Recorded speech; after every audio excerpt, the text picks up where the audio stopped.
Welcome to the Scene Snob interviews with your host, Mick Manhattan. Please like and subscribe to our channel and follow us at the Scene Snob. What's going on, everybody? Welcome to the Scene Snobs interviews, and today I am joined by Jeff Dwoskin from the Jeff Dwoskin Show. He's a comedian, he's a social media guru, and I'm very excited to have him here and talk to him about more about. Actually, I want to talk to him about everything. I'm very intrigued about the comedian side too. That's always been something that's been pretty thrilling to me. But thank you for being on the show today, Jeff. Oh my God! Thanks for having me. I appreciate it. It's good to be here. Good to be here. Well, Jeff, how long have you been a comedian for? Great question. Just over 18 years professionally. That's fantastic. So, life on the road, things like that. I'm very fortunate to be friendly with a bunch of comedians. So I love the lifestyle that they seem to lead. So I always found it very intriguing. How do you tell me more about it? Tell me more. In Michigan, when I was starting to do stand-up, there was thankfully tons of clubs around. I didn't travel much farther than like Ohio or Canada. For those of you who aren't familiar with Michigan or Detroit, Canada's kind of like just going to any city. Well, back then it was before 9/11. So we would go to Canada. There'd be great clubs there. Michigan had a ton of clubs. And so it was mostly kind of that scene that I would hit growing up. I started coming up in comedy. I started a little later. I was married. I had a kid. So it was a little harder for me just to kind of pack up and travel all over the country. But I did go all in this area. Yeah. Nice. That's awesome, though. And going from comedy, you've been in comedy for 18 years, and now you have a really cool podcast, the Jeff Dwoskin Show, and you are a social media guru. So how has that helped you? I'm sure immensely, but I want to see how you got getting into social media in the beginning, especially as a comedian. How did you utilize that? Sure. In the beginning, I was always on Facebook, and I had a small kind of Twitter thing, but mostly just on Facebook, because it would be, you're walking around and everyone's like, "Oh, you're so funny. Read your posts," whatever. But then somebody kind of gave me some advice. They're like, you have to go to Twitter. Twitter, yeah. You have to go on Twitter, because Twitter is where you're going to get noticed. If you're going to get noticed, that's where newspapers look, everything, any conversations you see or articles, generally they're pulling stuff from Twitter. So I just sort of started focusing on Twitter and kind of building up my following there. And over time kind of amassed a little bit. I'm not like, I'm not a Kardashian. I don't have a million, but I have, I've got like over 40,000 followers, and I'm verified. And, so it kind of worked out.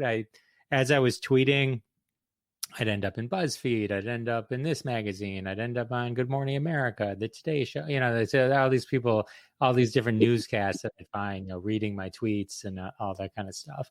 And because I was entering the conversation, I was just becoming active and being part of what people were talking about.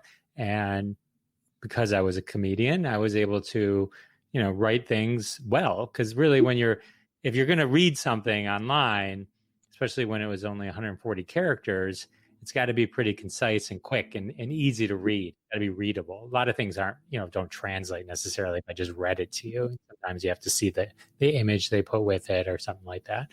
So I just kind of focused on that and kind of build everything up that way. I got into hashtag gaming, which is kind of a different thread, but as part of this, and that's where I kind of built a kind of a digital community on Twitter, and kind of a little app that I built, and work with companies sometimes to help them on Twitter as well, as just part of what we've learned and helping others.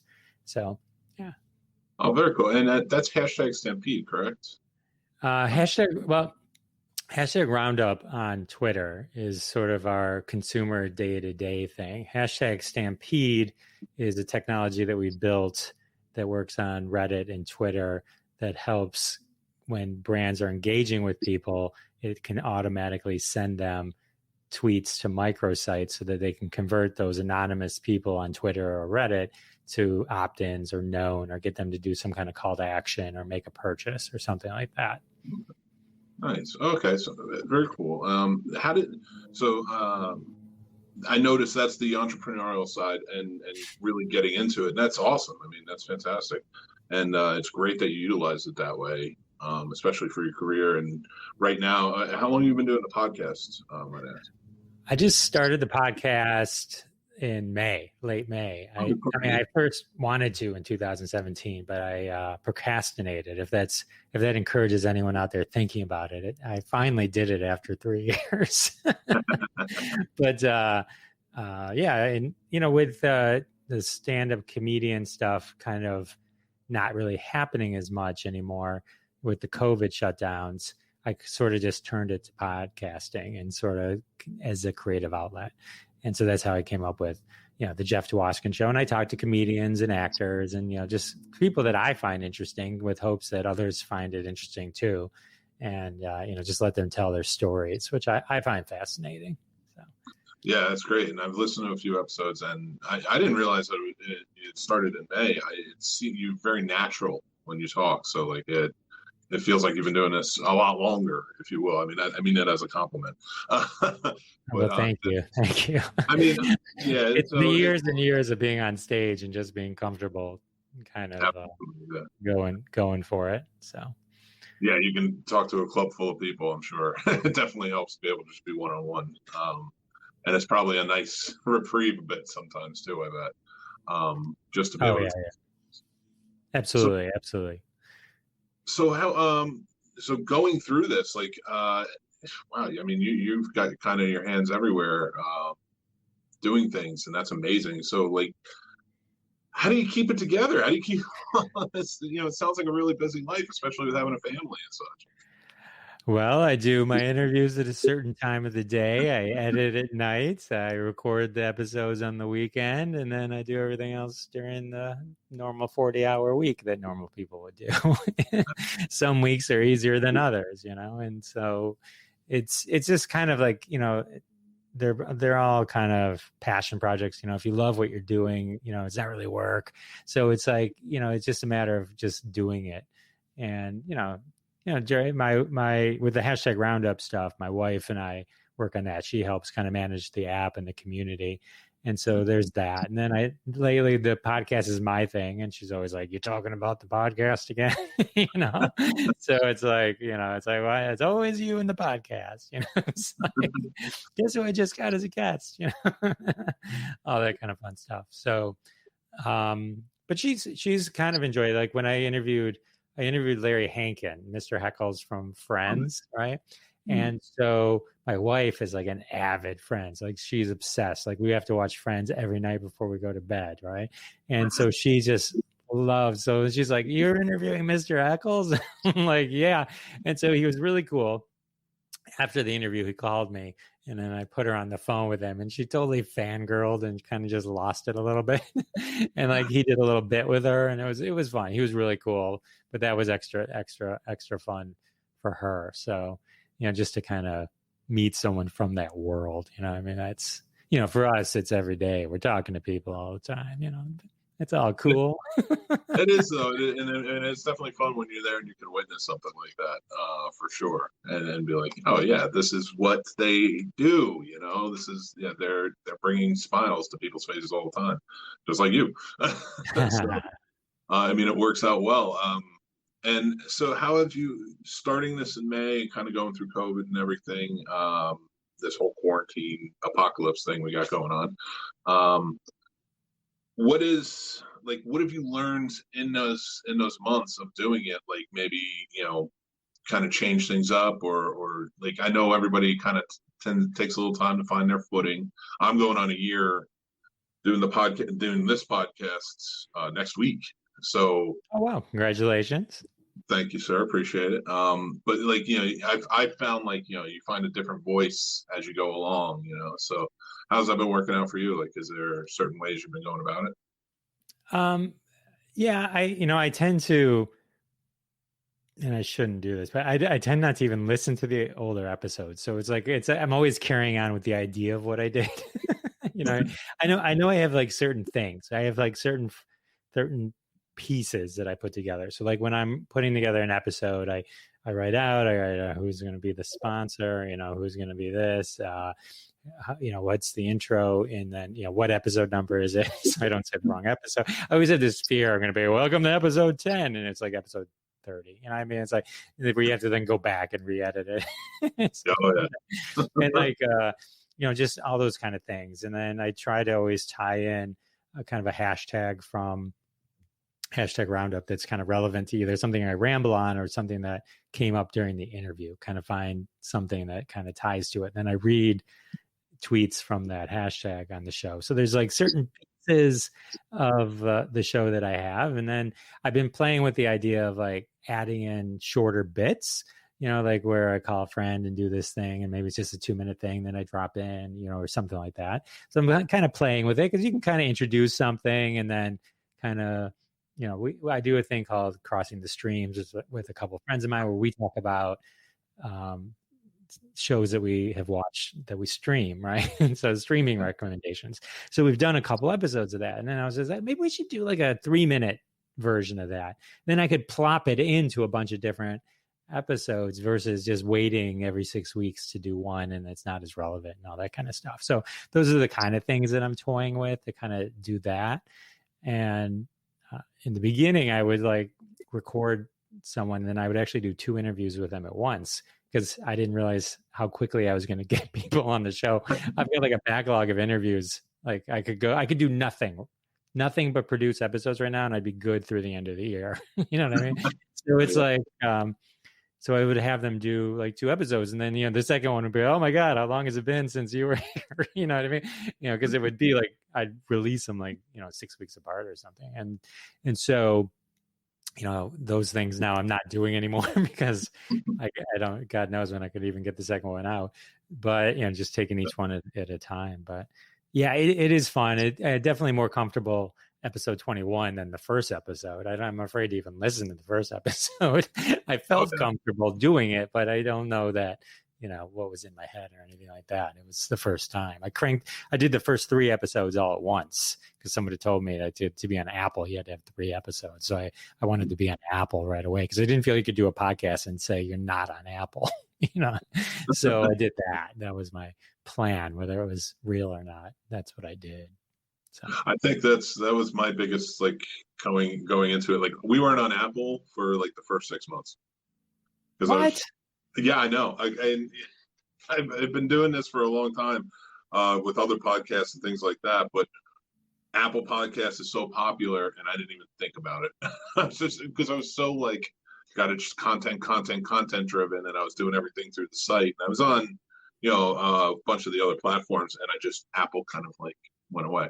I didn't even think about it. So I had like 50 episodes to drop by the time we got there. Oh man. It's just like boom. And then I was like, oh god. I was like, no, I have no setting on Apple whatsoever. Nobody has any idea who I am there. So I'm not sure anyone knows who I am there either, but it was just important for me to be able to say I was there. Same thing with like Amazon Music now as they opened up. So it was just like, just get there. It's just more like so you can say it. I don't know. I don't know where people are listening from, to be honest. I'm just thankful when they do. And sometimes I just direct them right to the site.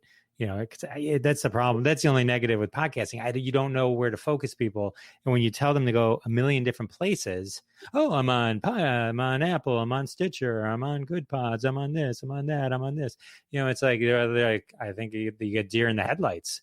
It would just be easier just to go one place. You know what I mean? Like that's, I think the hard part. Cause then they're like, if they're not into podcasting yet, they don't know what to do. Now they have to make a decision. What I mean? Oh yeah, absolutely. And I worried about that too myself because I'm on YouTube, I'm on all different platforms now, and I'm just like, hey, we're here. And social media, you only get a certain amount of characters to put it out there. So I started asking like accomplished podcasters that have been doing this for years, and I was just like, so what do you do? Where do you direct them? And they said the site. They said, don't mention anything else. Just say you have a podcast, you have videos, go to my site. And then that's what I do. I send them to like the Libsyn page where they just listen. They can just play right through. So very cool. Yes, yeah, yeah. So I'm right. I was right there with you. Like so yeah. I put all the links right up there, and it was just like wherever you want to listen to, go right ahead. But they're all on the site. I've started just focusing them in one spot, and then I figure, you know what, you can figure out where the other places are. You know, here's Apple, but like my website, jeffisfunny.com, which is like the website for the podcast, it just links to everything. You can listen to them right there. You know, just hit play and listen. So that's the easiest thing. But you want them to subscribe too, right? And then it's a whole thing. It's a whole thing. It really is. It gets you every time. But I mean, you do have a great site, though. That's where I go and I listen to some of your shows. So, yeah, you have a very nice layout for your site. So, man, you really do know this social media thing.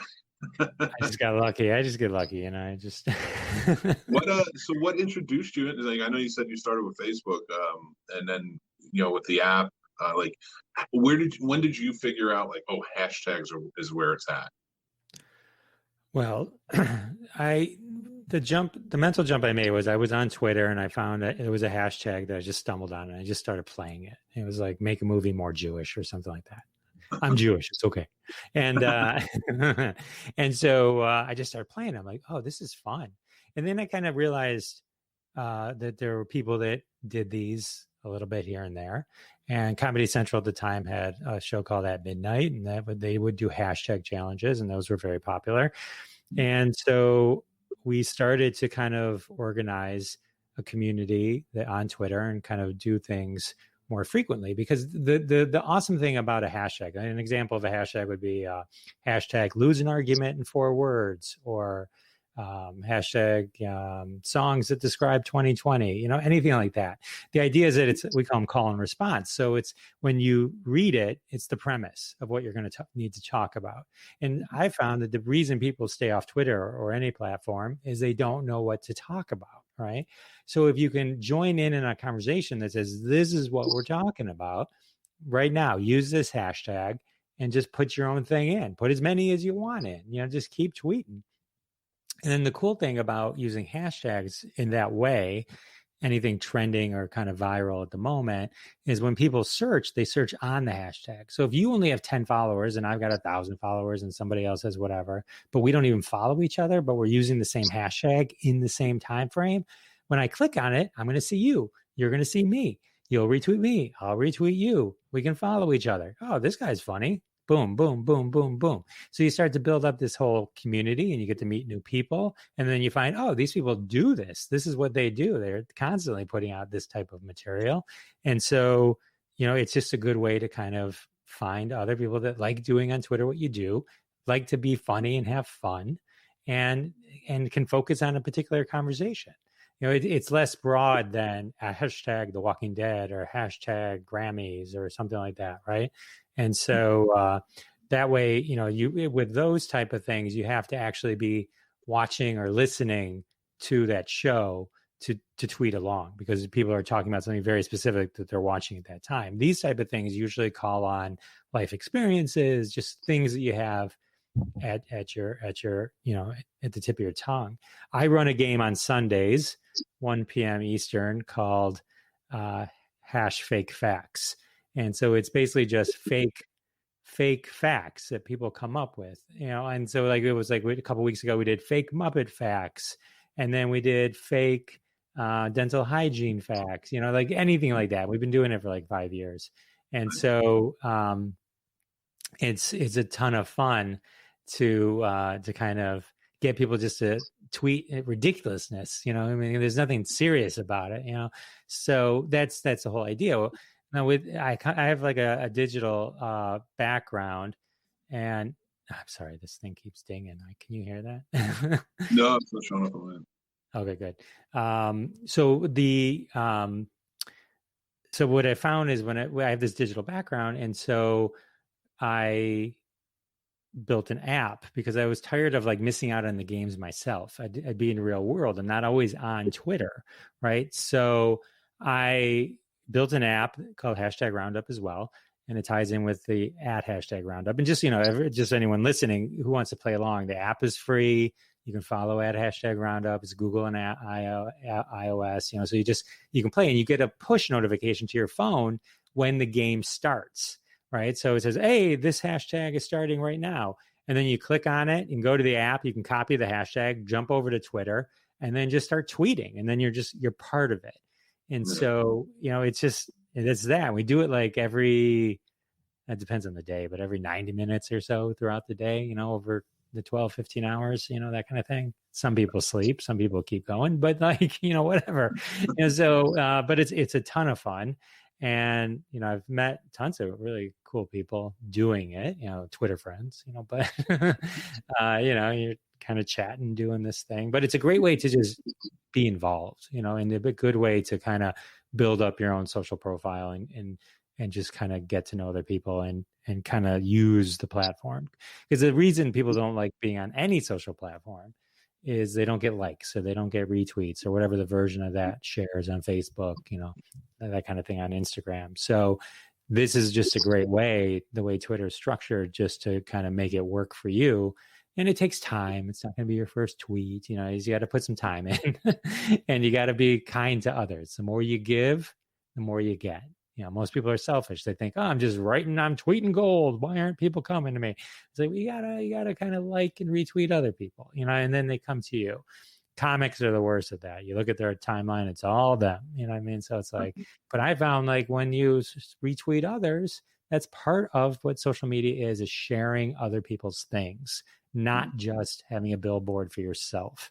If people like what you're doing, they'll find your stuff. And most people don't look at your timeline anyway, or your main page anyway. They see it in the feed, you know what I mean? So that's it. I mean, that's your 101 on how to be a social media guru. That's how I did. I started. Now it took me, you know, years, you know, I look back at the old tweets and I was like, I get nothing, you know, but you know, so it takes time, but if you put the time in, you can do it. Now, I'm horrible at Instagram, TikTok, and everything else. So don't get me going. I mean, I did get 300 views once on TikTok, so that was like a big deal in my family. You know, not, but you know, that kind of thing. So, but you know, you find I think people have a tendency to find a platform that works best for them. You know what I mean? So. You know, Instagram's not my thing. I'm not the prettiest, so it's not like my. it's not, yeah, it's not good. It kind of works. Some certain days it works better than others. You know, if I can get a good shot in, you know, but you know, that's just the way it is. It's just the way it is. Oh, that's awesome. That's great advice too. And then you know, it's definitely something I need to start reworking and thinking about because especially with Twitter. I started on Facebook with this, so like, you know, Twitter was always kind of in the back burner, but you know, it's a smart thing. That's where everything's at, you know. Facebook to me, when I started comedy and I would do the open mics and I would go to the same club every week, Mark Ridley's Comedy Castle, do the open mics. I'd bring people, you know what I mean? And one day, Mark Ridley pulls me aside and he says, Jeff, you got to stop bringing people, which is weird because I took it as a compliment because normally they want you to bring people, you know what I mean? Because that's how they fill up the club. He's like, I need you to stop bringing people because we need to see if you're funny in front of strangers. Okay. And so I stopped inviting people and to me, that's how I feel about Facebook. Facebook is your friends and the people that you know. And honestly, I find that it kind of like if I post on Facebook, you know, something negative about the president, you know, not denouncing white supremacy or wear a mask or whatever, right? I'll get 100 tweets, you know, or I'm sorry, 100 likes, you know, and all these comments and everyone's like, yeah, Jeff, this is amazing. We still got you back. If I write, hey, check out my latest podcast, chirp, chirp. It was a bird, but it was meant to be a cricket. I don't know how to make a cricket noise, but the so I made a small bird. But it's like, you know, so it's like, oh, it's so frustrating. You know, Facebook to me is like just frustrating. Like now it's like people that I don't even want to talk to anymore. It's like you're posting things that you didn't invite me to, food I'm not interested in seeing, you know, all this kind of stuff. So it's like Twitter is the opposite. It's people that don't give a shit that you just went on vacation. They don't want to see the picture of your kid that on their first day in first grade and fifth grade pictures back to back. They don't want to see any of that. They just want it between the eyes. Speak the truth, tweet the truth, do your thing, and you're not being judged by people who you're going to bump into at Kroger tomorrow, right? So to me, like, I thrive in that. To me, that's to me one of the benefits of Twitter. I don't mean anonymous people that are jerks and stuff like that, but I mean there's something nice being able to talk to people that you don't really but don't know. Yeah, I definitely agree. And so that to me is like, that's why I kind of moved away from Facebook. I kind of focus on Twitter. Facebook just frustrates the hell out of me. Like, seriously, like, I got 100 likes on something I posted yesterday. If I posted about, hey, I'm on the Scene Snob, nothing. If I posted, hey, I'm really proud of this interview I just did, nothing. One like, I'll get one like from Jennifer Fishkind, who was very supportive. But because she knows, because she's doing the same thing. I mean, she's got her own little thing. And so it's, that to me is like, you got to find the right social media spots. So absolutely, I agree with you on that. Facebook is just, it's there. You have to use everything, but I definitely enjoy, like you said, you get a lot more constructive criticism from Twitter. You meet a lot more people that are more like-minded, but again, you know them, but you don't know them, and kind of a more far-reaching span. So I definitely love that advice. But I wanted to ask, a lot of times, because we talk about movies a lot on this podcast and such, but we've been talking, one of the main themes is like what things are going to look like after COVID, and of course things are going to change a bit, but mostly like our movie theater is going to be different, the movie going experience, things like that. I want to talk to you. I want to get your feelings on, like, and your opinion on, like, how will comedy be different? Going to comedy clubs, things like that. Do you see it being changed from then on in? Can it go back to how it was? I do. I'd rather talk about the movies, but like, please do. I mean, we can talk about both, but like, I think that with the comedy, excuse me, sorry, with the comedy, the one thing that I'm hopeful of everything, but the one thing that I remain a little discouraged on is the concept of being indoors with people. You know what I mean? If I'll go to a restaurant, but I'll eat outside, right? And so I don't know what's going to happen during the winter. And like clubs, even though, the thing that I read recently, and again, I don't you read things, right? Is it like the people that get tested that got tested positive were 2 times more likely to have just eaten in a restaurant in the last 2 weeks. In a restaurant, right? So an indoor place, which you could say is like a comedy club, right? Or a movie theater. So it makes me nervous, even if you're 6 feet apart. If it's in the air and they say the air conditioning, I'm not trying to like be a conspiracy or anything. It's just this is like where I don't overbuy toilet paper or anything like that. I don't have it stocked up of canned goods, but like I'm not wearing a tinfoil hat. But that's the one thing that seems logically unknown still at this time. So it makes me nervous when these places reopen. Now I think it feels like less people are dying. It feels like, while it's I don't know. It's hard to even know what to feel at this time. With the movie theater, I've got a similar feeling, but a different point of view on it. I was actually just talking to my wife about this morning. She's like, oh, there was an article like, will movie theaters ever be the same? And I'm like, you know what? I can't remember. I love going to a movie theater because nothing beats the big screen and the sound, right? You can't beat that. But you know what you can beat? Every single jerk that checks his phone during the damn movie and talks and starts texting and what's that lights in your face? It's like, it's annoying. You can't not, you know what I mean? So it's like, I'm thinking to myself, I can't remember the last time anyone was actually polite and actually just watched a movie in a theater.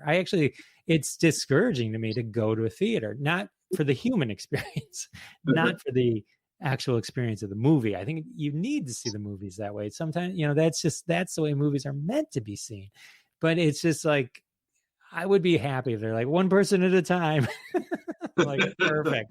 That would be amazing. I would pay extra. I'd pay quadruple to not have a bunch of jerks in there that just think the world circles them and they're on their phone and doing whatever while the movie's going on. You know what I mean? It's like, when was the last time you went to the movie where you weren't disrupted by somebody within 5 feet of you? You know, it's like, that's what gets. And that's yeah, and I do appreciate that, and because we do have a movie theater open here at the Alamo Draft House, but it's like nobody's going. You know, you have maybe a couple of people each row. It's not even like full. So, and they don't allow, you know, it's 30% of a 100-seat theater. You know, so you got 30 people in there.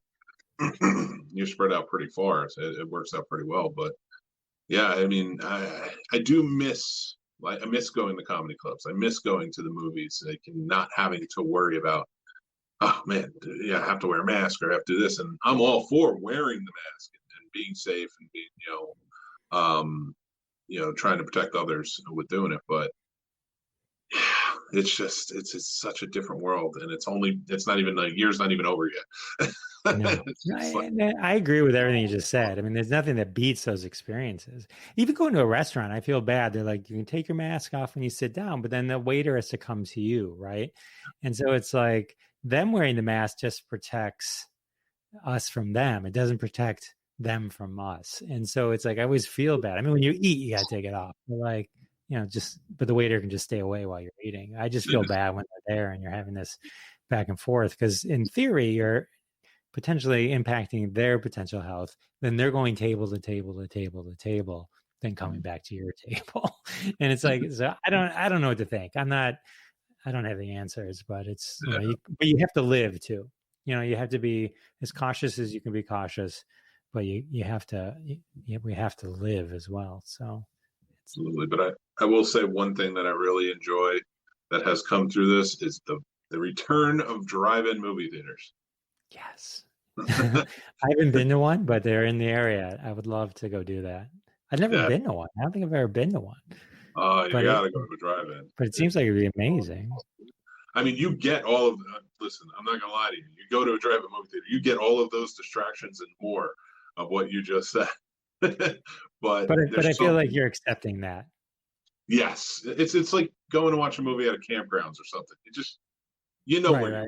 You get it. People are in cars. They're going to open the doors. You know, yeah, I get that. I think I would be less annoyed by that than the person on the phone in front of me, you know, in the actual theater. So I get it. Yeah, I get it. That would be cool. All right. I'm going to make sure I got to check one of those out before they go away, before everything gets better and they go away. Yeah, right. Oh, I hope not, but I hope they always stick around. But yeah, I get it. It's like that reserve setting that they'll have from now on. Like, just in case this happens again, stick around. Exactly. Yeah, I mean, there's a thing for it. I mean, that's nice though, because you can sit in the car, you can chill. You know, I think it's good. I think it's a great idea. Well, Jeff, I appreciate you being on the show. We always end the show with sort of a fun note, and a fun question. And mine to you is, since we're a movie site, I want to get your feelings on it. What are some of your remote dropper movies? Which means, like, if it's on TV, you drop the remote, you're watching it from where it is, no matter where you are, what it is, what time it is, whatever. Sure. JFK is one of those movies. I've never heard that choice before. That's such a good choice. I love that. You know, of recent movies, the one that I can watch no matter what is, I'm blanking on the name of it, even though I love the one where Matt Damon goes to Mars. Oh, The Martian. Yeah, that was a good one. The Martian. That's another one. Like, when that was on, I would just stop and watch it. Like, that movie I just found fascinating. I can watch any of the original Guardians of the Galaxy. I'll stop for. Love that movie. I'm trying to think like what's on. You know, those are like. I mean, honestly, like most of them. There's few that I wouldn't stop. It's like if like something's like classic, like Back to the Future, or anything that I haven't really seen in a while, I'll just stop. You know, I'll put 5 minutes in that turns into the rest of the movie. You know what I mean? I consider that. I consider those moments like it's the universe saying, "Hey, here." You know what I mean? You didn't expect it. You didn't turn it on. Elf, Will Ferrell. Nice. I could watch that movie anytime. Yeah, I love all those movies. A Few Good Men I mean, there's so many. Few Good Men is one for me. If that, I don't care if that's on. I'm stopping. Like if I have to go out and like somebody's like, you have to go do this. I'm like, but A Few Good Men's on. I mean, I'm sorry. You gotta finish it. I mean, that's if you're willing to give up your night out because a random movie came on that you happen to also have on DVD and could watch any moment, that's a really good movie. I will say this, and not to call you out, but you did mention when we were talking about COVID, you said, listen, I don't want to sound like a conspiracy theorist or anything. And then your first choice was JFK. That's true. That's true. No, it was a great choice. JFK is a fantastic It's just movie. a fascinating movie. It's just like, that was when Oliver Stone was at his heights. I mean, that was like that Platoon, all those are just great. They're just fascinating movies, I don't buy into it. And it's a nice long movie too. So like sometimes you just need that long movie to kind of keep you relaxed. Absolutely. Oh, Godfather 1 or 2, I would sit and watch. Nice. Let me ask you a question. Have you ever watched the Godfather saga straight through? Not only have I watched it straight through, remember when it came out on VHS in chronological order? Yeah, it's the best part about it. Yeah, it's the best. I watched that as soon as that came out. I was like, I am sitting down. I don't want anybody to talk to me. I'm watching this straight through. My wife and I did that. I think they were playing it. I mean, it was like probably years ago, but like where they were playing it on one of the stations, and it was like, or it was on demand somewhere, and you could just watch it. And it was like I think we took an entire Saturday. It's like you can't stop watching. It's so good. It's so good. It is, and then you get to that third one, you're just like, man, why couldn't you be the same? You're like, I'll still watch you, but why couldn't you be the same? I know. It didn't have a chance. I wonder if you watched it without the context of the other two, how we'd feel about it. You know what I mean? Like but like Winona Ryder was supposed to be in it, not Sofia Coppola, right? So I mean, there was definitely things that happened that altered what that movie might have been or could have been, right? And so, who knows? At least that's the one with George Hamilton, right? Where they couldn't get the other, they couldn't get Duvall to come back, so they got George Hamilton. Oh God, such a great replacement. Yes. But then you got like, hey, at least it gave us Sofia Coppola as a director. She was like, I'm not into this acting thing. I'm just gonna. Yeah, she's an amazing director. And Godfather 3, if I remember, it does have the one line they try to get. What is it? I try to get out, and they keep pulling me back in. Right? That's from Godfather 3, right? And that's one of, isn't it? In that 3? Yeah. So that they gave us that. That's a great line. But and they keep pulling me back. And I'm doing it. And that was. As you can tell from the crickets earlier, I'm not an impressionist, but but that line that's a great line. That one scene is great. So at least we got that. It's like, at least we got that. Hey, you get one good scene. I'm all for Pacino, especially, Heat or things like that. Like, I'll watch Pacino all day long. I don't even his cheesy stuff. His acting back in the day, it worked. And it made the movie that much better, like Scent of a Woman or Heat or Dog Day Afternoon, or his acting is so outlandish and outrageous, and the movie didn't work around him that it's just like he became a character. If that makes sense. Yes. Yeah. So Pacino is great. I loved him in Hunters too. On great show.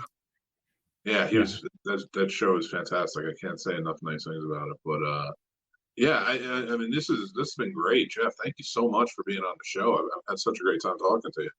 Yeah, this is fun. We'll come back. I'll come back one day. We'll just talk movies, though. I'm all for that. On this channel, I have 11 shows, and we do all different things. So whatever you're interested in, we go for it. Perfect. But thank you again. Is there anything you want to promote before we go? I'd love for you all to check out my podcast, The Jeff Dwoskin Show. You can get to it from, there we go. JeffDwoskinshow.com, or you can go to jeffisfunny.com. That'll both get you to some version. And then from there, you can go to Apple or Amazon Music, wherever you like. I don't want to drive you crazy like we talked about earlier, but wherever you like, subscribe, Scene Snobs also do the same thing for them.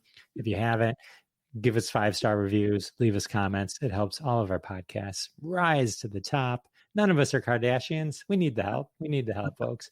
So, but yeah, just check out my website. I appreciate it. You can follow me on Twitter at Jeff Dwoskin Show or at Big Macher. I'm sure though you can't spell that. BIGMACHER.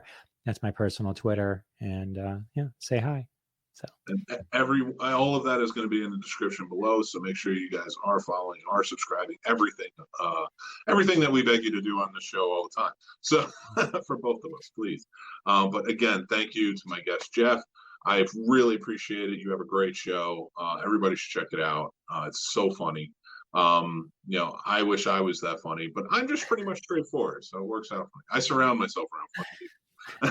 we all do what we were brought here to do. We're all good. But thank you so much again, and everybody, make sure you check this. Make sure you like and make sure that you subscribe to this channel, and check out Jeff's show and follow him on Twitter. So cool. Thank you so much. I had a great time. Thank you. Take care.